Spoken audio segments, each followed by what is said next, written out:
Hi, this is Max Davenport, and for my final comparative analysis video assignment, I chose the painting Niagara, which was painted by Frank Seymour during the years 1994 to 1995. The reason I chose this painting is that I truly enjoy paintings of sceneries, especially those of Niagara Falls, seeing as how I've been in Buffalo for this is my fourth year, and I can connect to something that's a national landmark in the area that I've been living. But also, what separates this from the other paintings of Niagara Falls at the Albright Knox Art Gallery is that it's a more modern version of those. This was painted in the the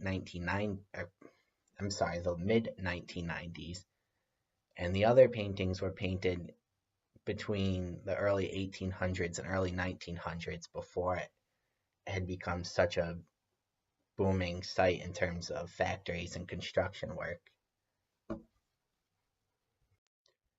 From a distance, it was easy to tell that this painting was more modern than the other ones, given that it's about 6 feet by 4 feet.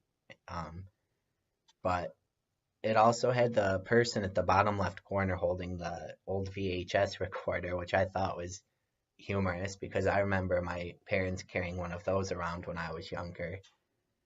But apart from the modernity aspects of it, I noticed the science aspects of it too upon closer inspection, which we'll get to shortly. And here's a picture of me with the painting Niagara by Frank Seymour in the Albright Knox Art Gallery. Here is the bottom of the falls, and you can see the different chemical compositions and compounds and elements that he shows, not only in their chemical form, but also their scientific names, such as at the top of this picture, 2-nitropropane. And in the next picture, this one, it's a continuation of that thought process where there's more uh, chemical compounds and the names for them. And it just shows all the different pollutants in the water, such as hydrochloric acid and whatnot, methyl hydrazine as well. And I believe that he incorporated this to show, in a different view, the pollutant, the polluting effects that these factories had on this site as well as the rest of America. And during this time, it was the first time that we really had an environmentally conscious vice president in Al Gore. So the environmental movement, gained a lot of traction during this time, and this was just another way to bring awareness to the subject, apart from just speeches that a normal person wouldn't be able to comprehend. So in this picture right here, you can see all the different pollutants, and not only that they're just staying in the water, but how they're leaving the water and entering the air, and what more it can do to us there. In this picture right here, we have amoeba and other single-celled organisms which take up the bottom right of the painting. And you can tell the difference just in the watercolor between this and the rest of it. This is much closer than the rest of the falls, and the watercolor is green and rather disgusting looking compared to the beautiful blue that's in the rest of it. And I think what this is showing is, upon closer inspection of something that seems, not dangerous or gross, for lack of a better word, the effects that pollution can have. And this is what it has done to this. It's turned this seemingly beautiful landscape into something that it isn't. It's taken away from it and, somewhat destroyed it. And right here is a close-up of some of the different factories. At the more of the right of the picture, you can see Alox and Goodyear, but below them you see a smaller falls which is showing pollution and destruction. And really, when you look at the painting in person, you can see how out of view and out of sight that is. And for me, I was only 10, 12 inches away from this painting before I really noticed how much was going on. And then this falls towards the right of it, you can see a stream of what looks like sewage and other pollutants from these factories. And it leads me to believe that it is from these factories since it's in the middle of the two and no other part of this waterfall other than the bottom shows any sort of pollution. And here is a smokestack from another factory, and you can see in the smoke it says propylene oxide, which is another chemical pollutant that is known to have taken a part in destruction of the ozone layer.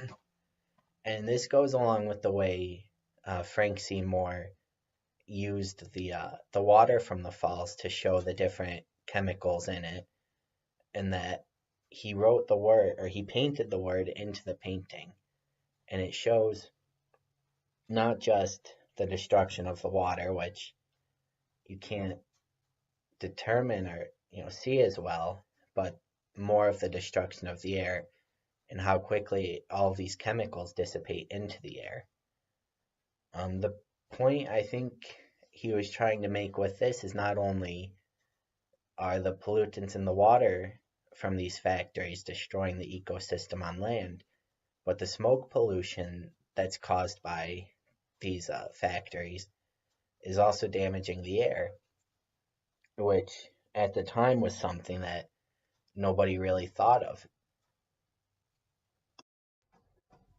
Another thing in this painting that I would like to point out is shown here, and that's the person at the bottom left-hand corner with the Panasonic video recorder.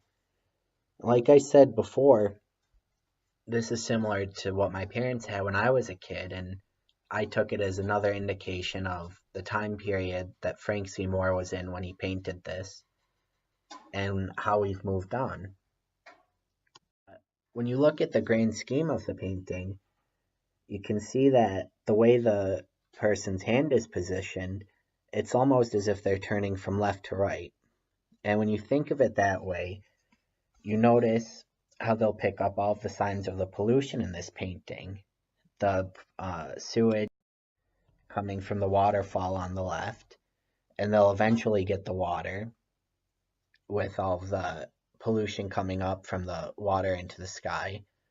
And they'll move on to the amoeba in the water. Eventually they'll get to the factories and the smokestacks on the right hand side of the painting. And when you look at the three of those, the amoeba in the water and the two groups of factories, you really notice the effect that the pollution is taking on the environment. And you really don't notice those until you focus on them. I certainly didn't notice them. I would never notice them just looking at a computer screen. And I'm certain that if the painting were smaller than roughly 6 by 4 feet, that I would not have picked up on it at all.